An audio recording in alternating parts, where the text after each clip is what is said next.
So now I got to adapt to being homeless. I think when we learn how to adapt to the seasons that we're in, we can handle the seasons better. And number 4 is, if you are aware, if you can accept it, if you can adapt to it, you will avail in your season. I learned that when I can adapt to whatever's going on, then my season won't kill me. I'll survive if I can adapt to it. Some of us go kicking and screaming about everything. We don't know how to just hush and adapt. The secret to peace with God is to accept the season that He has you in. And you got to understand that some of these seasons, God put you over there.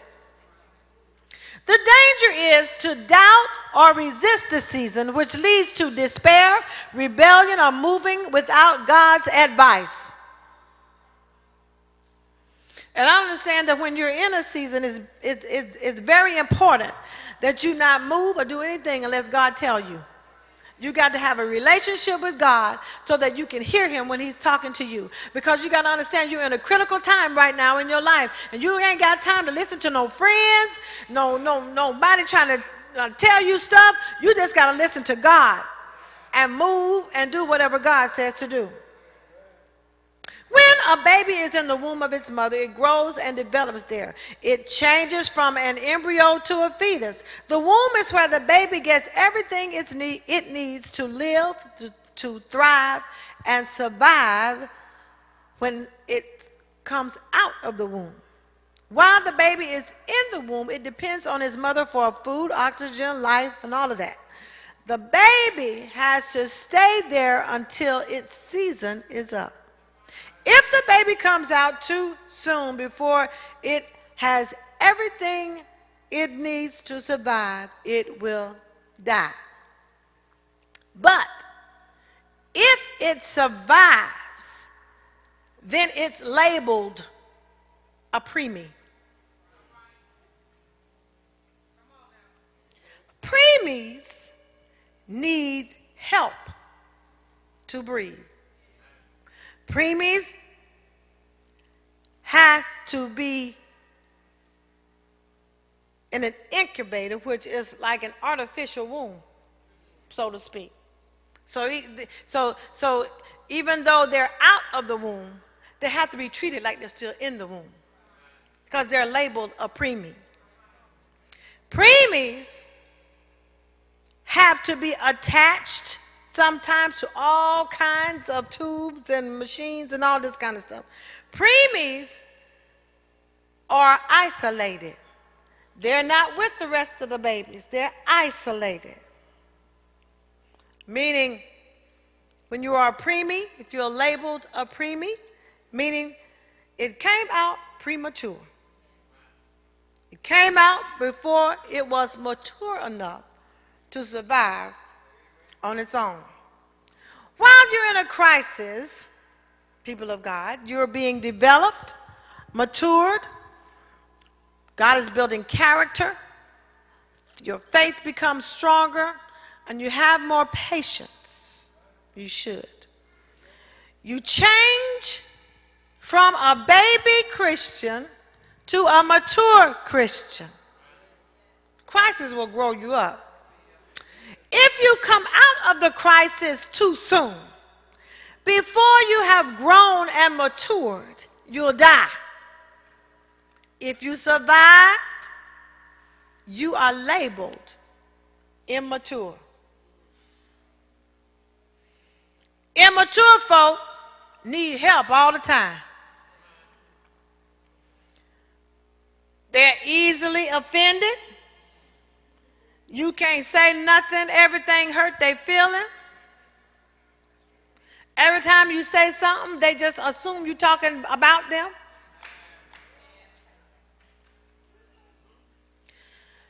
Every time you say something, they always take it the wrong way. They always misunderstand. See, anybody say, "All quiet now." Do I have any immature? Do y'all know any immature folks on your row? If you do, don't look. They need to be recognized.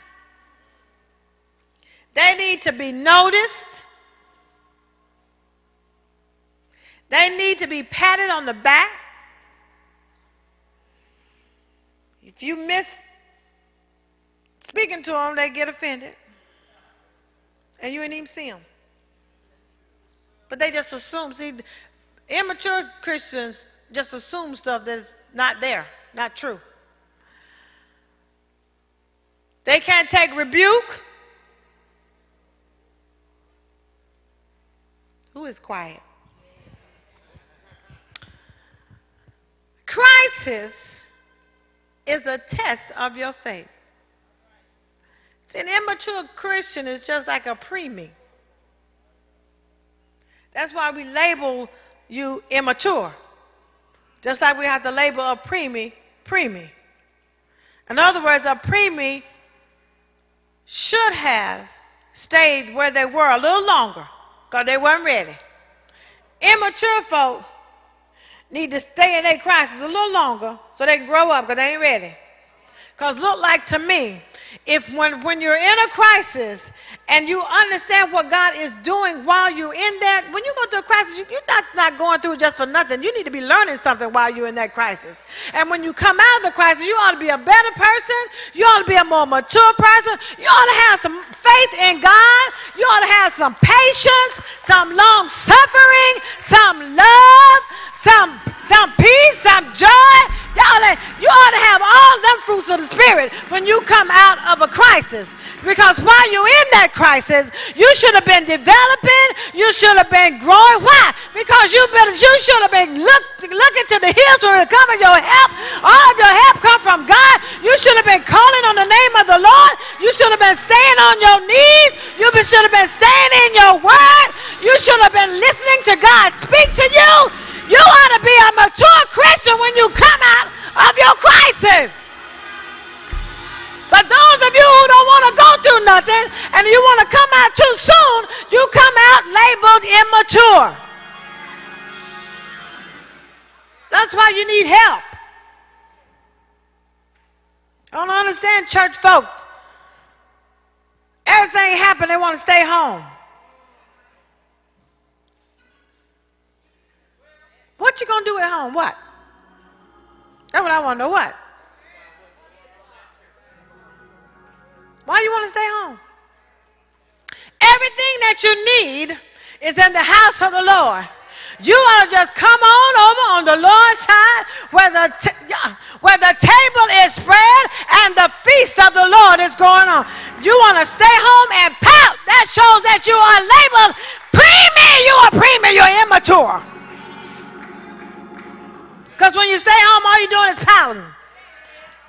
Talking about what they did and said to you. How they treated you. That's what you do. But the best place to be is in the house of the Lord so you can lift up your holy hands, give God some praise, and thank God. Y'all ain't saying nothing. Mature Christians, they can feel like cussing you out, but they won't cuss, do I? Mature Christians can feel like blowing your brains out, but they won't pull the trigger. Do I have anybody? Mature Christians will feel like knocking you out, but they ain't gonna do nothing. They mature. Mature Christians will feel like staying home and not coming out no more, but they ain't gonna stay home. They gonna make their way to the house of God because they understand that if I can just press my way to God's house, everything I need is in God's house. Ain't nothing in my house but misery. Y'all ain't saying nothing. A television and some popcorn. But if I can make my way to the house of the Lord, y'all, everything I need is, there's some steak, there's some potatoes, y'all ain't saying, in the house of the Lord. But you got to be mature enough to eat that. I got to learn how. I'm trying to grow y'all up. It's time. What's sad is when you've been saved for 10 years and you still acting like a baby. What's up with that? What is up with that? What? All right. Sit down. a test of your faith. I don't know why I stayed on the mature thing, because it's just sad to me that church folks are not as mature as they should be. I mean, somebody ought to be able to say something to you if it hurt your feelings. Okay, you ought to be able to shake that off. Come on. It's time for us to shake off hurt feelings sometimes. Offenses, God, you need to shake that off. And then what you need to do is, when somebody do hurt your feelings, why can't you do like the Bible said? Go to the person that hurt your feelings and tell the person that they hurt your feelings. But what y'all do is go to the Facebook and put it on Facebook and put it and let everybody know that you ain't nothing but a preemie. What can you do that? You ain't nothing but a preemie. You're a preemie.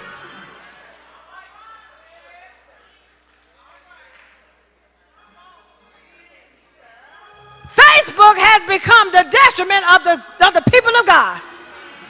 They put everything on the Facebook that don't supposed to be on the Facebook. Facebook is a social network where you're trying to network with folks, not hear about what happened at your house and hear about what happened with your husband, hear about what happened at your church, hear about what my mama made me sick, I can't stand the hush, blah, blah, blah. Oh, and the church folks, nobody want to hear that foolishness. Preemies. And you can tell when they're mad at somebody, well, they need to go to that person and tell that person, why are you telling us? We don't want to hear that foolishness. We don't want to hear it. Some of us need to get off of Facebook. Some of y'all mamas need to get on there and see what y'all children saying. Your faith is only as strong as the test it survives. So the key to overcoming crisis is to outlast it.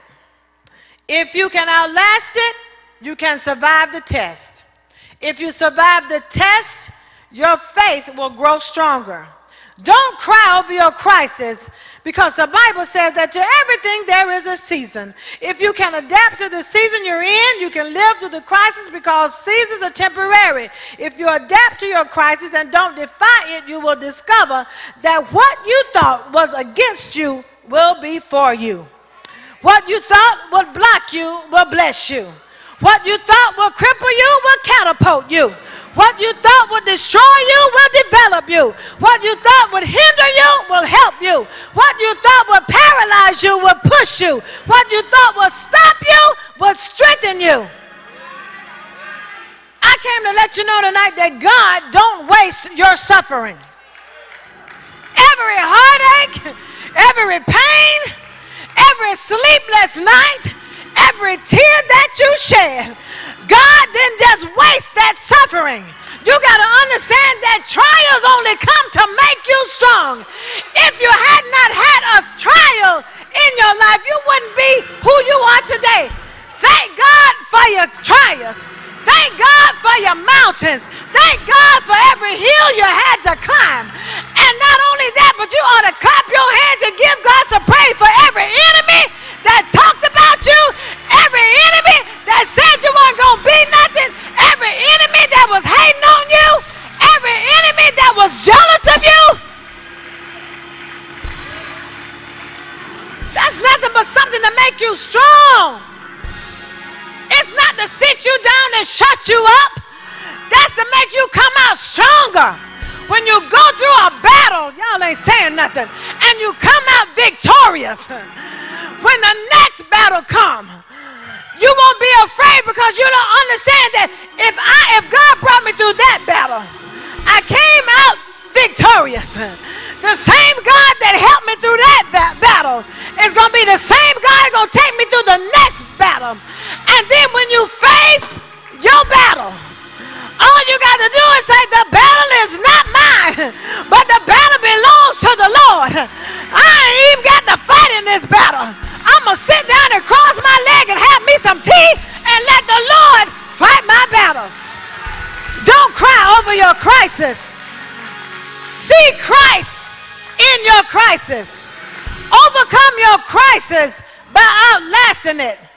Through your crisis, you will understand who Christ is. know that went over y'all head. Right. That went, it did it go. Christ.